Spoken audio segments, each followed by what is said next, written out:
Dia orang yang sering istighfar, astagfirullah, astagfirullah, astagfirullah. Masya Allah, itu matanya akan dijaga oleh Allah. Begitu melihat yang tidak baik menurut Allah, dia akan palingkan. Astagfirullah, astagfirullah. Tangannya juga begitu. Kakinya juga begitu. Dan hebatnya, ini yang paling mulia. Orang-orang yang sudah mendapatkan cinta Allah, ahli istighfar ini, ahli istighfar, kalau sudah mendapatkan cinta Allah subhanahu wa ta'ala, maka Masya Allah, kemuliaannya tanpa meminta pun doanya segera dikabulkan. Orang yang biasa istighfar itu diantara kemuliaannya, Allah akan cepat mengabulkan kebutuhannya tanpa dia harus memintanya. Butuh sesuatu, datang. Butuh sesuatu, datang. Padahal orang ini belum tentu minta. Ini pernah dipraktekkan oleh seorang tukang roti di zaman Imam Ahmad bin Hanbal. Pak, beliau pahami betul konsep ini. Ya. Kata Ibnul Qayyim Al-Jauziyah, beliau punya rumus. Ya, masa setelah Imam Ahmad sampai disebutkan rumusnya. Kalau Anda punya permohonan yang cukup banyak, tapi waktunya singkat, kata beliau cukup perbanyak istighfar. Begitu Anda istighfari, itu sebelum dimintakan Allah bisa kabulkan kalau benar kebiasaan istighfar. Ya. Imam Ahmad itu pernah lewat, kemudian beliau datang ke Mesir. Di Mesir masuk masjid. Ya. Begitu masuk ke masjid, tiba-tiba petugas masjidnya langsung mengusir beliau. Ukhruj, katanya, keluar. Itu imam besar, Pak. Dikenal dia seantara jagat ya, cuma saking tawadhunya pakaiannya biasa-biasa. Seperti Syekh Yasin Al-Padangi, Bu. Ya, ibu atau bapak yang dari Padang itu ada ulama besar tuh. Ya, saya sampai hari ini masih kagum, saya terus pelajari. Sampai tadi saya nunggu di mobil tuh, saya masih pelajari beliau itu. Ya, bagaimana santunnya, tawadhunya, pakaian macam-macamnya. Itu ahli sanad, Pak, sedunia itu. Sedunia, semuka bumi, ahli sanad itu. Ya, itu luar biasa, Masya Allah. Pakaian, tampilan sederhana, macam-macam. Jadi kalau Anda ke Mekah itu belum kenal pertama kali, mungkin nggak akan kenal kalau itu ulama besar tuh. Kadang-kadang orang tawaf beliau bawain air, zam-zam, setelah selesai dikasihin, duduk pakai sarung begini, pakai kaos, tapi muridnya ada yang dari Mesir, ada yang dari Mekah, ada yang dari macam-macam, itu luar biasa. Ya. Nah, yang paling menarik, Imam Ahmad itu sederhana luar biasa. Ini nggak tahu, ukhruj, katanya, keluar. Imam Ahmad karena paham fikih, kata beliau, ana astarih qalilan, saya istirahat sebentar. Lah, barrah. Barrah itu sudah mulai kasar. Barrah. Kata Imam Ahmad, astari, da'ni astari. Gak apa-apa, tolong perkenankan saya istirahat sebentar, saya capek, katanya. Rawah enta, rawah. Ya. Rawah itu sudah lebih kasar lagi dari kata roh. Maksudnya, tolong keluar dari sini sekalian dengan roh-rohnya. Rohnya pun jangan ada di sini, keluar. Itu kalau Anda ke Mekah misalnya kan, atau ke tempat di Arab, ada orang mengatakan rawah enta, rawah. Itu tandanya lagi marah, Pak. Jangan senyum. Rawah. Itu musir, ya. Musir itu, suruh pergi. Kalau bisa rohnya pun jangan di situ, pergi, kata orang ini. Imam Ahmad keluar, kemudian di teras itu beliau juga sandaran, disuruh pergi lagi. Begitu keluar dari masjid, jalan beliau, singkatnya bertemu dengan makhbaz, tempat jualan roti. Ya, syar'i rati, menjual dengan syar'i. Ya, baik. Dia setiap datang, orang lewat, melihat, Masya Allah, kalimatnya bagus sekali. Imam Ahmad lewat, dipanggil, Syekh istirahat mana? Syekh, tolong istirahat di sini dulu. Kelihatannya capek kan ya. Begitu bikin, perhatikan, beda antara sari roti dengan syar'i roti. Yang ini, setiap diaduk begini, astagfirullah. Dibikin begini, astagfirullah. Ini astagfirullah, selalu istighfar. Kata Imam Ahmad, ya Syekh, ma faedah istighfarika? Apa faedahnya istighfar kamu itu? Imam Ahmad tahu, cuma ingin menguji ini. Apa manfaatnya, katanya? Perhatikan, wallahi demi Allah, katanya, tidak pernah saya membiasakan istighfar ini kecuali Allah selalu mengabulkan doa-doa saya. Selalu mengabulkan doa-doa saya. Cuman wallahi cuman satu aja yang belum terkabul sampai hari ini. Mudah-mudahan Allah sebelum mengabulkannya sebelum saya wafat atau dia yang kembali pulang duluan. Apa itu, kata Imam Ahmad? Wallahi saya bermohon kepada Allah supaya bisa dipertemukan dengan Imam Ahmad bin Hanbal sebelum saya meninggal atau beliau yang meninggal duluan. Kata Imam Ahmad, Allahu Akbar, rupanya saya diperjalankan ke Mesir ini, masuk ke rumah Allah sampai diminta keluar sampai ke sini gara-gara istighfar kamu ini, katanya. Jadi bisa digerakkan gitu. Itu istighfar, Pak. Itu kemuliaannya luar biasa. Tapi tolong jangan lakukan itu kepada saya gitu. Anda bisa istighfar, Masya Allah. Makanya ahli surga itu, ahli surga yang biasa istighfar, surganya istimewa, bukan surga biasa. Itu ada di Quran surah ke-51 ayat 18. Lain, Pak, bonusnya itu lain. Ya. Dia ditempatkan di taman surga. Ya. Taman surga itu kemuliaannya beda dengan surga biasa. Kalau Anda insya Allah masuk surga, kalau di surga biasa itu yang melayani pelayan surga. Namanya wildanun mukhalladun. Ya, kalau laki-laki dilayani oleh bidadari surga, kalau perempuan oleh pangeran-pangeran surga. Cantik dan gantengnya tak terlukiskan. Kata Nabi, nggak usah dibayangkan. Ma la ainun ra'at wala udhunun sami'at wala khatara 'ala qalbi bashar. Nggak pernah kelihatan oleh pandangan kita, nggak pernah terdengar oleh telinga, bahkan difikirkan pun nggak akan seperti itu. Itu masih kelas biasa. Tapi taman surga yang ngasih langsung semua Allah, tanpa perantara, kun fayakun ada, dan nggak perlu dibayangkan. Dan penghuni surga seperti ini, itu sebelum masuk ke surga pun sudah diperkenankan melihat Allah tanpa hijab. Ada di Quran surah 75 ayat 22 sampai 23, posisi paling kiri sebelah atas. Wujuhu yawma idzin nadhirah. Ada orang-orang yang masya Allah, saat dia dihisab itu wajahnya berbinar gembira. Ya, padahal belum masuk surga.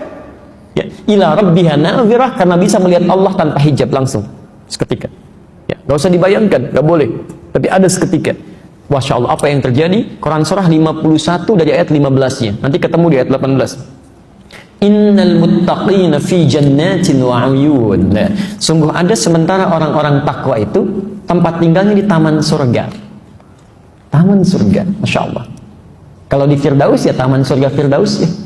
Indahnya luar biasa. Ada karakteristik yang bisa anda bumikan tuh nilainya dalam kehidupan orang di bumi.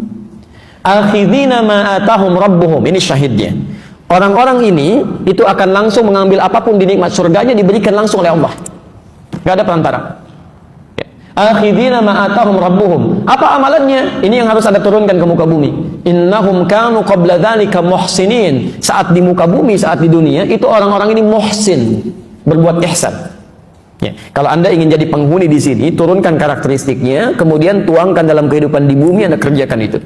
Apa amalannya? Kanu qalila minal laili ma yahja'un. Amalan pertama, dia terbiasa sedikit tidurnya. Itu bahasa Quran. Sedikit tidurnya. Jadi malam dia hidupkan dengan ibadah. Dia paham, ya, kalau malam itu lebih enak ibadahnya, akan lebih khusyuk. Quran surah 73 ayat yang ke-6, inna nasyi'atal laili asyaddu wat'a wa aqwamu qila. Bangun malam itu akan enak menyentuh pada jiwa, lebih khusyuk. Makanya maaf ya, setan malam dengan setan siang itu beda apa? Lain. Shift-shiftan dia. Setan siang tuh biasa, nggak usah terlalu banyak tenaganya, tiup dikit udah pada nggak sholat tuh. Ya. Setan malam tuh tidak, dia paham gangguannya tuh minim, nggak ada kebisingan, TV berhenti semua, nggak ada siaran macam-macam. Jadi ketika orang ini ibadah, konsentrasi khusyuknya akan lebih tinggi dibandingkan dengan siang. Maka dari itu banyak terjadi keanehan. Kalau ibu nggak percaya silahkan. Siang bu ya, masya Allah, ya jangankan bangun, mau tidur aja susah. Tapi kalau malam, masya Allah, begitu Anda bangun di pertengahan jam setengah 2, jam 2 tuh ya. Padahal alarm sudah disusun 3 kali tuh. Alarm pertama mematikan alarm kedua. Alarm kedua matikan alarm ketiga. Alarm ketiga baru siap-siap. Kata Nabi itu setan membuat berat kepala tuh. Susah. Dan terjadi sesuatu yang tidak Anda bayangkan sebelumnya. Itu kan tiap hari bolak-balik tuh. Kamar mandi, meja makan, dapur. Biasa aja siang. Kok malam-malam jadi berubah? Awas loh ya. Kemarin sih enggak, tapi malam ini di meja makan tuh putih, rambutnya itu panjang, dan nungguin kamu di situ. Jadi nggak jadi. Itu terjadi situasi itu. Ada kenikmatan gitu kan? Karena itu, karena ada perbedaan-perbedaan semacam ini, tidak mudah untuk bangun. Tapi orang ahli surga tidak. Amalan-amalan seperti ini itu lain. Perhatikan ahli taman surga itu, qalilan minal laili ma yahja'un. Dia atur tuh tidurnya lebih cepat. Ba'da isya dia nggak ada keperluan, langsung istirahat. Sedikit tidurnya, malam dia hidupkan salat, masya Allah. Ayo, itu bahasa Quran, sedikit tidur. Kalau Anda tambahkan bermasalah. Di rumus fikih itu Anda tambah jadi berkurang. Sedikit tidur, taman surga. Sedikit tidur, maaf di tamannya aja enggak. Silahkan cek. Jadi dalam agama itu kalau sudah pas gak usah ditambah-tambah. Subuh 2 rakaat. Saya pengen yang paling sempurna, ikuti sunnah Nabi. Saya merasa banyak kurang sholatnya, besok saya 3 rakaat. Salah. Jadi kalau sudah ada pas, gak usah ditambah, gak usah dikurangi. Menambah sesuatu itu mengurangi kemuliaannya. Selesai. Ya. Yang paling menarik, habis tahajud. Kalau Anda cuma tahajud aja, belum bisa masuk taman surga. Amalan selanjutnya ayat ke-18-nya. Wabil ashari hum yastaghfirun. Ini poinnya. Jadi dia tahajud di sepertiga malam, menjelang subuh, belum subuh Pak. Ashar itu waktu menjelang subuh singkat. Ya, paling 15 menit lah, 10-15 menit sebelum subuh. Dia duduk istighfar. Istighfar. Bahkan ada hadis qudsi di situ. Hadis qudsi. Diriwayatkan orang pertama yang menerima dari Nabi 31 orang sahabat senior. Hampir semua meriwayatkan.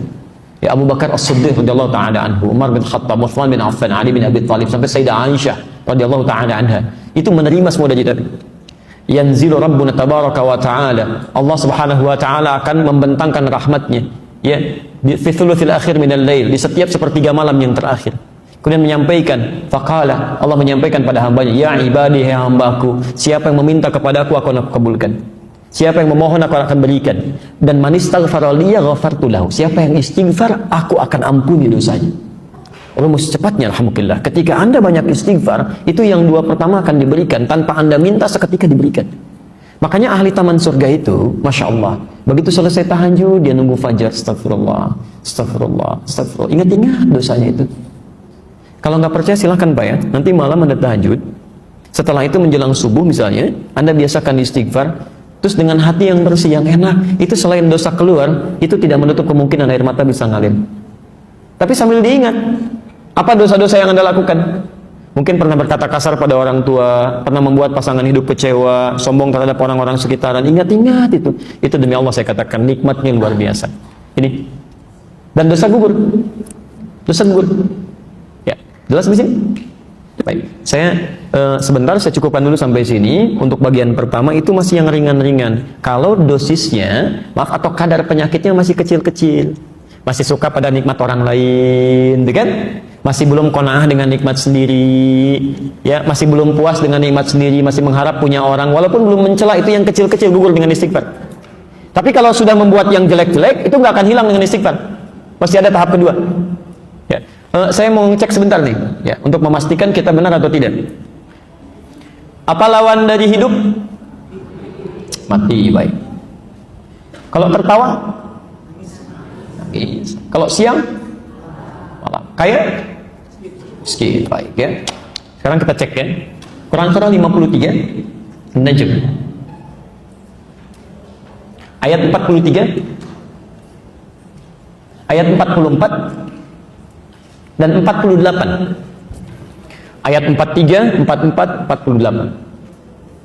Oke. Dari 4 pertanyaan tadi saya keluarkan 3 aja. Ya. Apa lawan tadi yang Anda jawab? Lawan kehidupan apa? Kematian. Baik. Wa annahu huwa amata wa ahya. Dialah Allah yang mematikan dan menghidupkan. Jawaban Anda benar. Ayat 44-nya, wa annahu huwa adhaka wa abka. Dialah Allah yang telah menjadikan orang bisa tertawa dan juga bisa menangis. Jadi lawan tertawa apa? Anda benar. Baik. Tadi yang Bapak jawab, Ibu jawab, lawan kaya apa? Miskin. Baik ya. Quran surah ke-53 ayat 48-nya tuh lihat. Sudah kencang, benar enggak gitu ya? Wa annahu huwa aghna wa aqna. Dialah Allah yang telah menjadikan seseorang kaya dan cukup. Ternyata di Quran itu lawan kaya itu cukup, Pak. Gak ada orang miskin, Bu. Gak pakai gak ada orang miskin. Gak ada orang miskin. Jadi Allah tidak pernah menciptakan orang miskin di muka bumi. Gak ada. Yang ada itu orang yang selalu merasa kurang dengan nikmat, sehingga mengharapkan nikmat orang lain. Padahal bagi dirinya cukup gitu. Itu yang jadi masalah. Coba perhatikan ya. Kalau ada orang merasa miskin, Allah langsung berikan zakat supaya dia keluar dari kemiskinan. Maka zakat diberikan pada orang yang merasa miskin. Quran surah ke-9 ayat ke-60. Innamas shadaqatu lil fuqara wal masakin. Diturunkan zakat untuk mengentaskan kemiskinan. Ternyata dengan zakat masih belum cukup juga, masih miskin juga. Diberikan infak. Quran surah kedua Al-Baqarah ayat 215, posisi paling kanan sebelah bawah. Yas'alunaka madza yunfiqun qul ma anfaqtum min khairin falil walidaini wal aqrabin wal yatama wal masakin. Untuk keluar dari kemiskinan. Kurang cukup juga dikasih sedekah. Masya Allah, zakat dikasih, infak dikasih, sedekah dikasih, masih miskin juga. Kalau dengan semua itu belum bisa mengeluarkan Anda dari kemiskinan, Anda perlu dikasih apa lagi? Jadi sebetulnya konsep itu keluar untuk mengeluarkan dari sesuatu yang dirasakan miskin. Kata Allah, nggak ada yang miskin, cuma 2, cukup atau kaya. Selesai. Ayo coba ibu pilih mana? Mau kaya, mau cukup? Alhamdulillah. Tuh ada pilihan, cukup kaya kan? Baik ya. Nah ini persoalannya di sini gitu ya. Nah jadi Bapak dan Ibu sekalian, itu perasaan kurang itu yang menjadikan penyakit datang. Itu yang coba kita istighfar ya. Tiap hari istighfar. Kalau nggak sempat istighfar, jangan tinggalkan sholat. Jangan tinggalkan sholat. Karena dalam sholat itu ada kalimat istighfar. Makanya sholat ke satu dengan sholat yang lainnya itu menggugurkan dosa-dosa kecil. Itu ada di hadis Muslim nomor hadis 233. As-salawatu ila salawat wal jumu'atu ila al-jumu'ah wa ramadan ila ramadan kafaratun lima bainahunna. Ya, salat satu ke salat lain, Jumat ke Jumat dan Ramadan ke Ramadan itu bisa menggugurkan dosa yang terjadi di antara keduanya. Malam takunil kabair, sepanjang bukan dosa besar. Di Anda zuhur punya dosa, ya, dosa-dosa kecil, asar sholat. Jadi pas sholat asar itu dosa kecil hilang, otomatis itu. Ya. Kenapa salah satunya? Karena saat Anda sholat, Anda mengucapkan kalimat istighfar. Bukankah ruku kita mengucapkan istighfar? Subhanakallahumma bihamdika, Allahumma gfirli. Sujud Anda istighfar. Kalau Anda baca subhana rabbiyal a'la, bukankah duduk di antara dua sujud bahasa istighfar? Kalimat pertama dalam duduk di antara dua sujud apa? Rabbil firli, itu istighfar. Jelas ya? Baik. Kalau sudah jelas, saya tahan sebentar, saya jawab dulu ini. Kalau sekiranya dianggap cukup, kita belum bawa obat yang maaf, kadar penyakitnya cukup berat ya, yang mikirin orang gitu kan, Masya Allah, terus yang macam-macam lah, pokoknya hidupnya nggak tenang ya. Yang awas, yang paling berbahaya itu dalam urusan ibadah, nanti saya bahas lebih jauh lagi. Itu kata Quran, ada orang-orang yang dia merasa berbuat baik, sebetulnya banyak salahnya, dan itu penyakitnya lebih dahsyat ya. Saya jawab dulu ini ya. Mau tanya Pak Ustadz, boleh? Enggak. Oh ya, boleh nggak jika nggak sholat malam tahajud tapi ikut sholat berjamaah subuh di masjid? Ya, bukankah pahalanya seperti sholat malam sepanjang malam? Masya Allah, luar biasa ya. Hitung-hitung pahala seperti, wah, hitung-hitungannya pintar itu ya. Nanti kalau semua seperti ini, nggak ada yang haji dan umrah, karena sholat syuruk itu senilai haji dan umrah. Kosong itu Ka'bahnya dari orang Indonesia, Masya Allah. Ya, itu luar biasa. Baik, kalau cuma ngukur pahala, memang betul sholat subuh berjamaah itu pahalanya juga tinggi. Ya, ya, orang yang sholat subuh berjamaah di masjid dia tunaikan, bukan cuma mendapatkan seperti ini, bahkan lebih daripada dunia dan seisinya, baru sholat sunnahnya saja. Ya, misalnya di hadis Muslim yang semacam ini, di hadis Muslim hadis 724 sampai 729, dimulai dari sholat sunnahnya dulu. Raka'atul fajri khairun minad dunya wa ma fiha. 2 rakaat sebelum fajar itu berapa pahalanya? Tuh, sudah salah lagi. Bukan dunia dan seisinya, lebih baik. Kalau lebih itu berarti lebih, bukan pas. Lebih dari, berarti dunia dan seisinya pun itu masih ya. Dan kalau Anda bisa tunaikan sholat fardunya, Masya Allah, itu mempercepat ke surga, diberikan pahala berlipat, dan seperti halnya sholat malam kalau berjamaah tanpa putus. Tanpa putus. Itu maksudnya bukan sholat malamnya, tapi meraih pahalanya semisal itu. Kalau Anda tanya boleh tidak? Boleh-boleh saja, silahkan. Tapi kalau Anda tunaikan sholat malamnya, Anda mendapatkan keutamaan yang lebih daripada ini. Ingat ya, keutamaan sholat malam itu bukan cuma sholat malamnya saja yang ada pahalanya, tapi banyak melimpah pahala yang lainnya. Satu, mudahnya doa dikabulkan. Jadi kalau Anda cuma sholat subuh berjamaah saja, tidak sholat malamnya, Anda tidak mendapatkan kemudahan pengabulan doa. Yang kedua, ada jaminan 4 kebaikan diberikan. Anda sholat subuh berjamaah tapi tidak tahajud, tidak mendapatkan 4 kebaikan ini. Ada di Quran surah ke-17 ayat 79 sampai 81. Tahajud itu bisa mengangkat derajat di karir terbaik dalam pekerjaan Anda, memudahkan urusan Anda, melepaskan dari kesulitan, plus ditolong Allah saat Anda disakiti oleh orang lain. Anda sholatnya khusyuk 5 waktu tapi tidak tahajud, Anda tidak mendapatkan 4 kemuliaan ini. Yang selanjutnya, ahli tahajud itu ahli taman surga. Anda khusyuk sholat fardunya, Anda tidak tahajud, Anda nggak akan masuk ke taman surga. Ya, tingkat yang paling indahnya. Yang selanjutnya, ahli tahajud itu dekat dengan Nabi. Ya, maaf, dekat dengan Nabi. Nabi aja tahajud, Nabi, Rasul, dijamin masuk surga, masih tahajud. Anda bukan Nabi, bukan Rasul, Masya Allah gitu kan. Baik, Allahumma sayyiban nafi'an. Allahumma sayyiban nafi'an. Boleh ikuti saya? Allahumma, ulangi, Allahumma sayyiban nafi'an. Itu doa turun hujan ini.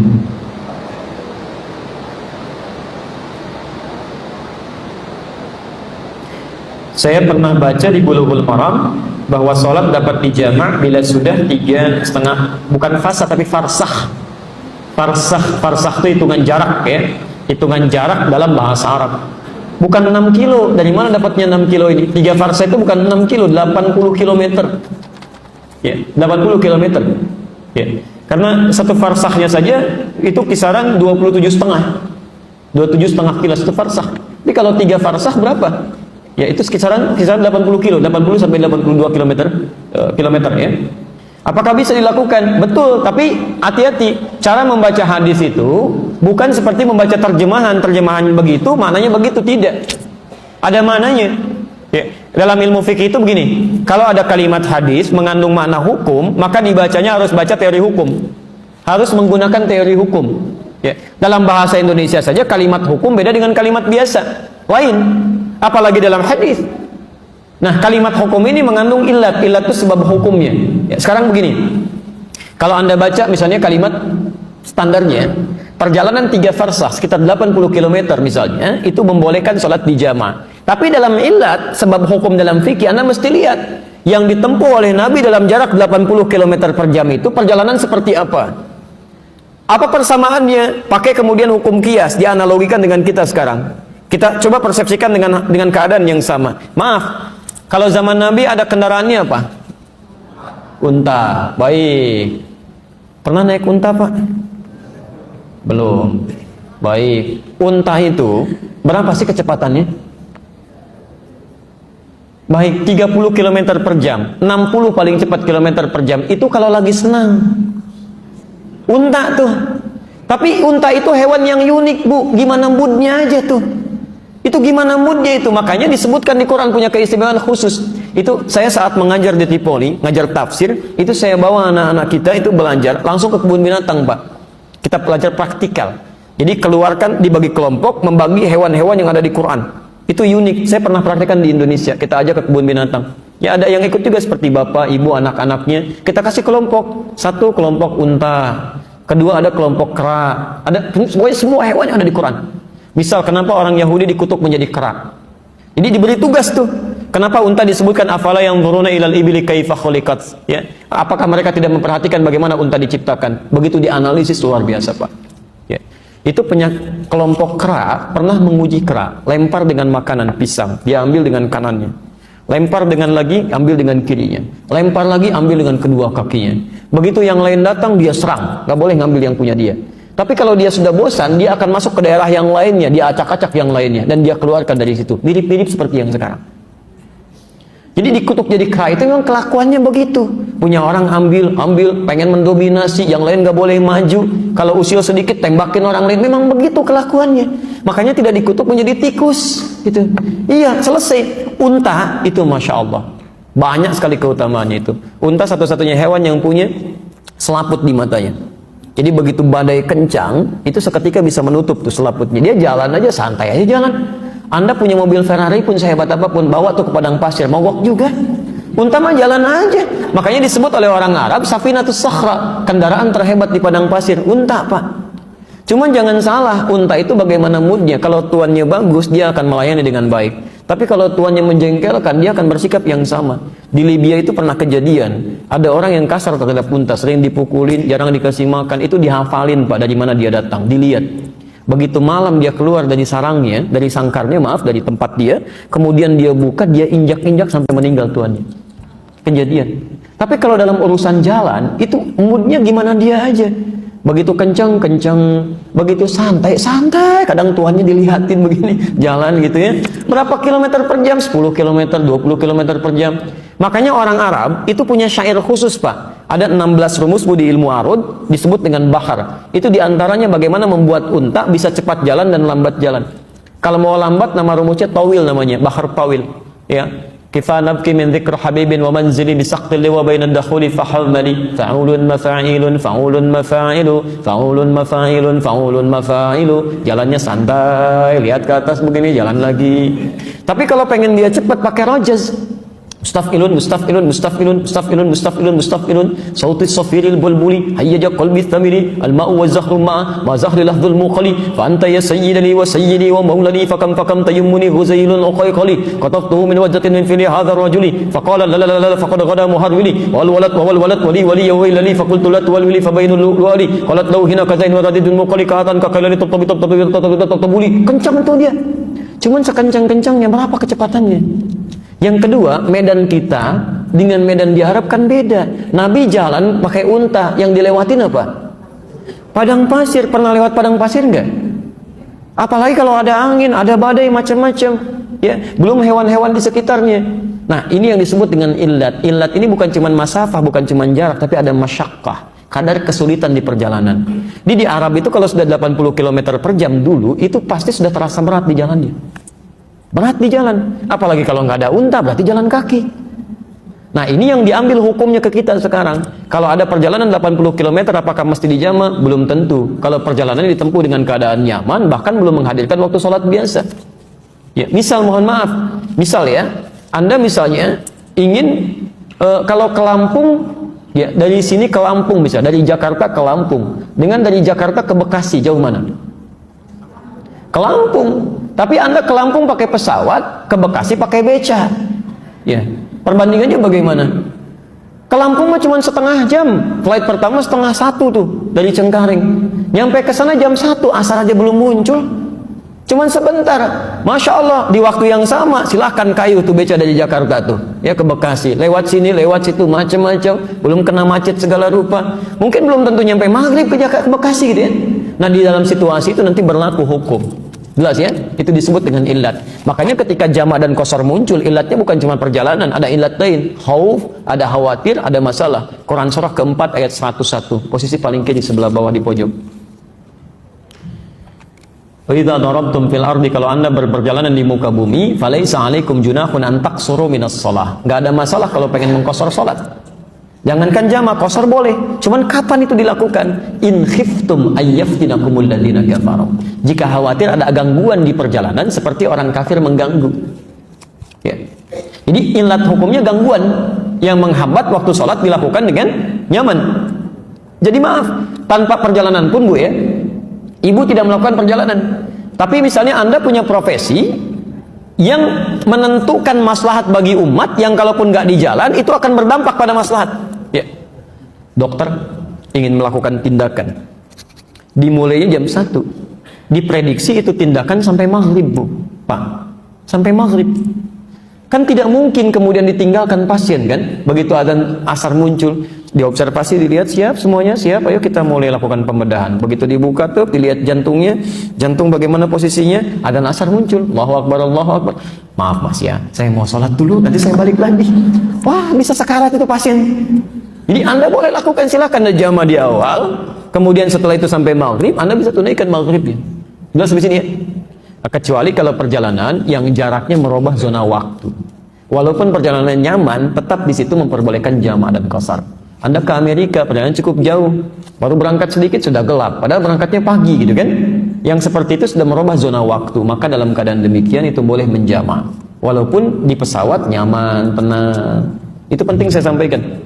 Karena dulu ada salah seorang presiden Indonesia, saya pernah amati dulu ya, tapi saya nggak usah nyebut nama ya, nggak usah nyebut nama. Cuman sebelum era Pak Jokowi, itu pernah melakukan, pernah melakukan perjalanan, itu konferensi pers waktu Ramadan. Ya, kami alhamdulillah telah melakukan puasa singkat ya, puasa singkat. Jadi sedang jalan jauh, tiba-tiba di satu negara buka, karena di sana sudah masuk maghrib. Terus lewat lagi negara, Masya Allah sudah subuh kan, pagi puasa lagi, jalan enak banget, paling cuma berapa jam. Kalau begitu orang kaya putar-putar dunia aja tuh ya, paling 10 hari udah beres tuh, 30 hari puasa gitu. Nah, jadi nggak bisa yang seperti itu. Tetap yang seperti itu mesti dilakukan qadha untuk puasanya, dan dia boleh rukhsah untuk berbuka, sama hukumnya dengan puasanya. Masih ada waktu? Mohon izin 5 menit lagi ya, nah, saya harus siapkan untuk yang selanjutnya. Apakah penyakit fisik itu diakibatkan dari dosa yang pernah kita perbuat? Bisa iya, bisa tidak. Bisa iya, bisa tidak. Ya. Saya mulai dari yang tidak dulu. Maaf, Nabi Ayub misalnya. Kenal Nabi Ayub, Bu? Ini mana kenalnya? Masya Allah. Suka agak bingung ya kadang-kadang. Udah semakin sore. Baik, Nabi Ayub itu punya dosa apa? Nabi, Rasul, ibadahnya rajin, dekat dengan Allah, diuji dengan penyakit, sakit. Jadi jangan disimpulkan setiap penyakit itu pasti punya dosa, belum tentu. Ya, tapi diuji dengan penyakit dan beliau sabar. Ya, kadang-kadang di antara penyakit itu ujian untuk meningkatkan ketaatan kita kepada Allah. Ini orang rajin ke masjid nih, diuji coba, kasih sakit kakinya, masih ke masjid nggak? Masya Allah. Dan tidak sedikit orang masih berangkat gitu, itu ujian. Tampilkan, sepanjang masih ada, saya lakukan. Abdullah bin Abi Umi Maktum itu matanya nggak bisa lihat Pak, buta. Jarak rumah sekitar 500 meter lah dari masjid, ya sampai 1 kilo. Minta izin ke Nabi, ya Rasulullah, saya nggak punya penuntun, subuhnya agak susah, boleh nggak saya di rumah? Kata Nabi, atas maul adzan, kamu dengar adzan? Bala, iya. Madum atas maul adzan fa'adhiya fil masjid. Selama dengar adzan tunaikan di masjid. Beliau berusaha. Jadi tidak harus penyakit fisik itu selalu berkorelasi dengan dosa yang dilakukan, belum tentu. Tapi ada juga memang penyakit-penyakit fisik yang datang karena pengaruh-pengaruh dosa. Ada. Ya nggak usah banyak tafsir deh. Orang yang banyak dosa itu pasti berpengaruh pada keadaan fisiknya. Nggak percaya silahkan keluar dari sini ya, pakai sepatu orang lain. Jangan sepatu bapak, pakai aja sepatu orang. Itu pasti di tengah jalan Anda banyak pikiran itu, nggak akan tenang. Nggak akan tenang begitu dipakai, sudah gelisah, tengok kanan, tengok kiri gitu kan. Udah nggak